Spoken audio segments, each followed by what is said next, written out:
Hello and welcome. In 2019 I recorded a training day at KDF Manchester.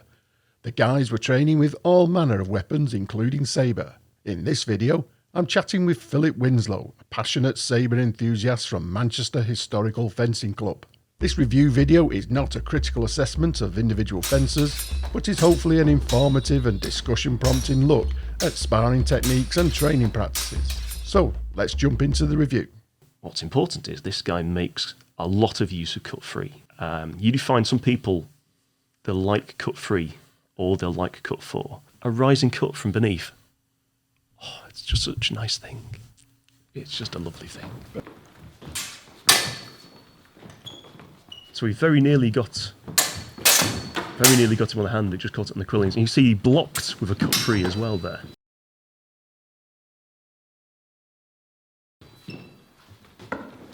Ah, right, that was nice. So he's cut at him there, and also managed to just, on the part, while stepping backwards, A has attacked B, and while withdrawing, has, on the withdrawal, made a cut to the leg of B. See, just there.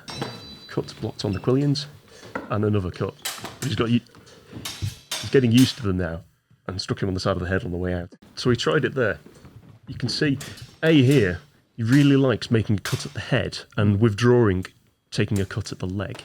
He does it on a few occasions. It works nicely for him when he gets the dodge timed, but on a few occasions he just gets a blow on the way out as well. Let's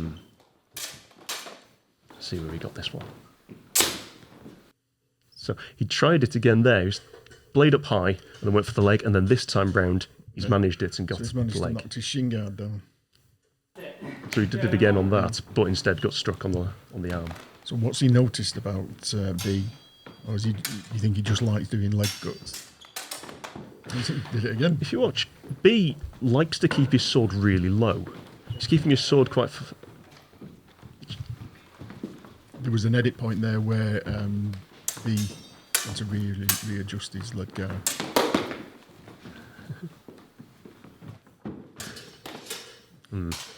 So he's doing the same thing. Same thing. B keeps his blade low. He's trying to beat it.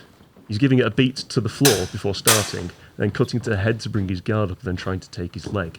But it's the timing, because B's not going to make that easy for him. Oh, nice. That'll stop for us just to stop him in his evil plans. Oh, lovely. So B got a cut to his chest and then just managed to block the blow that came down.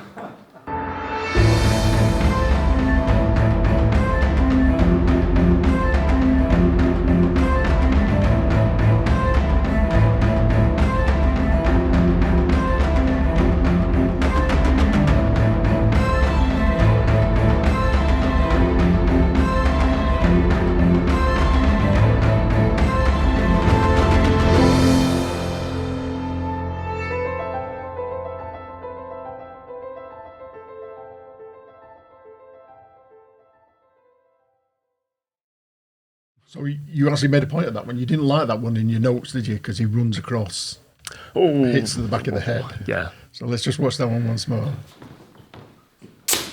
And the stop thrust of the wrist.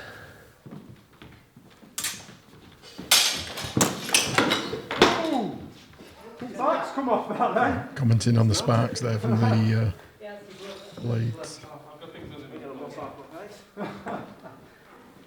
Careful hitting the floor though. Yeah, it's something that you'd see once again in Dussac. But I mean, they've both got back ahead protectors, but you should be careful with that sort of thing. He was actually quite far away as well, wasn't he? Because he was more of he struck the elbow rather than. But yeah, I suppose with another opponent, different time, he could quite easily have hit.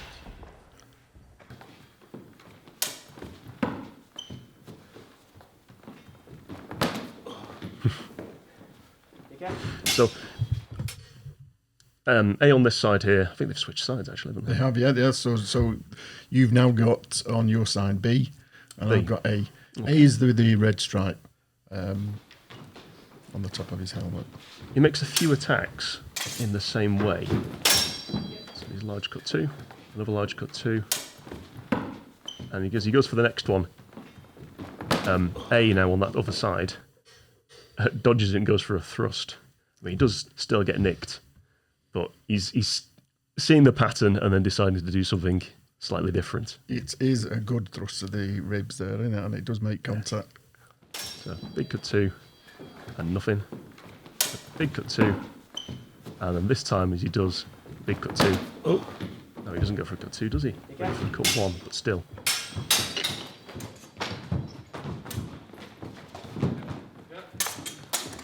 See, he overcooked that cut 2 that he did then and staggered a little, but unfortunately his opponent had too far back to capitalise. Moving in under a guard. Oh. A messy grapple. Yes. Do you like the cheeky little knee there?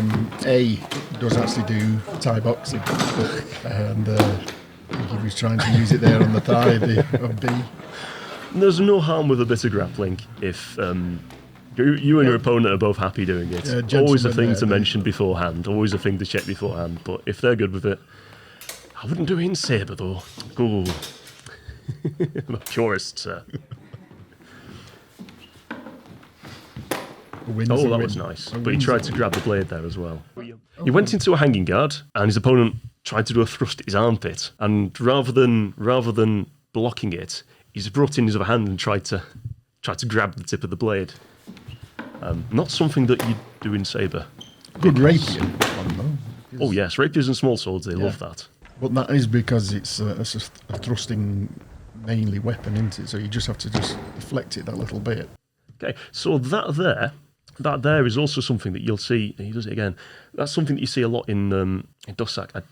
I'll keep mentioning Dussac. It is not something that I'm massively into. Mark really likes his Codex Guelph and the Dussac stuff in there. There's quite a lot of this sort of cutting in and then stepping out sideways and cutting. And you'll see them. They're doing this sort of movement, almost a cut 3, and as the opponent blocks it, stepping and making the cut 2. And is that something you train at? You do Dussac at your club? Mark loves Dussac, yes. Dussac itself is a training weapon. In the 1500s, if you were going to learn longsword and you joined with a group of people to teach you swordsmanship, and you were, an initiate, they'd give you a Dussac. And once you'd got the moves, the footwork, then you'd have your longsword. So Mark loves this. He's particularly happy with Guelph because it's a silly manuscript. It's got wrestling, it's got Dussac, it's got longsword, it's got sticks. Everyone has a training weapon. Everyone's a very chunky fella. For some reason, there's copious amounts of blood everywhere, despite the fact that everyone's clearly holding a blunt training weapon. It's a very silly codex. It's great fun. So Mark takes a lot of joy from getting the Dussac out of that. Oh. Yeah. This is Mark with the Montantes. He loves yes. Amazon. Yeah. There's a video of him and Phil, again on my site, where Phil's got 2 daggers. Trying to beat him at longsword. And it gets so many views, that video. I don't know where it's been posted. It's been posted somewhere, but it gets loads of views. And it's quite good. And they've got a little GoPro on Phil as well there. Oh, that'll be it then. Watch the horror of Mark bearing down on you with a big sword. He ends Phil really good. He just clips in on the hands, and then as it goes through, cuts through his hand, and then it comes back with another one to strikes him somewhere on the head, I think it is. But it's excellent, yeah. There we go. Once again, Dussac cross-cutting. All right. With a longsword that time. Aye. So engage your guard. He gets a thrust at the armpit, but he tries to block it with the hand.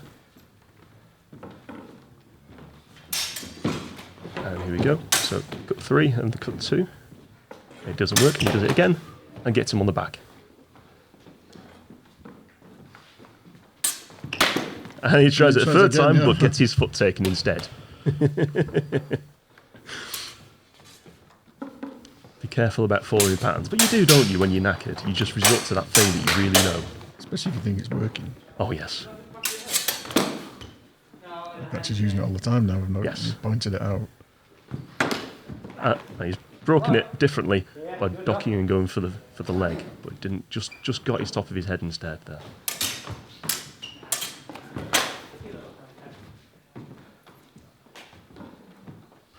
This was after a full day's filming. You can see it's actually going quite dark outside now. I guess I'd imagine this is the end of a training session and everyone is tired.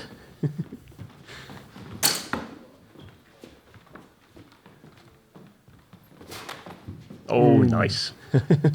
So he started, if you see with that, he starts in his guard really close into his stomach. And so you can see his thrust coming miles off. And his opponent just stop thrusts him before he even manages it. So here we are, really close in. He's just tired. He's just pulling himself in closer.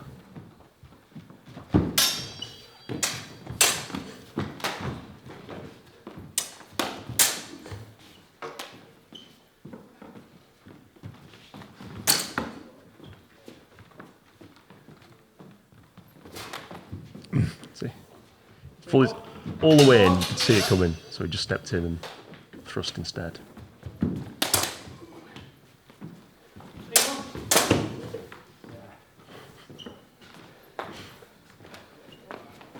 Excellent. Nice one. Go on, take your lids off. Two good looking guys there. So, that bout, how do you think that one went then? Once again, interesting. All of that there was moving with the elbow and showing the elbow.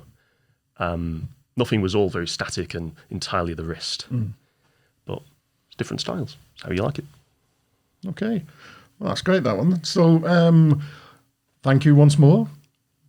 I'm ending it here again, and we'll go on now to number 4. Thank you for watching. If you want to see some more, just step over to the next one. Thanks for watching. Head over to the next review video or leave a question in the comments below.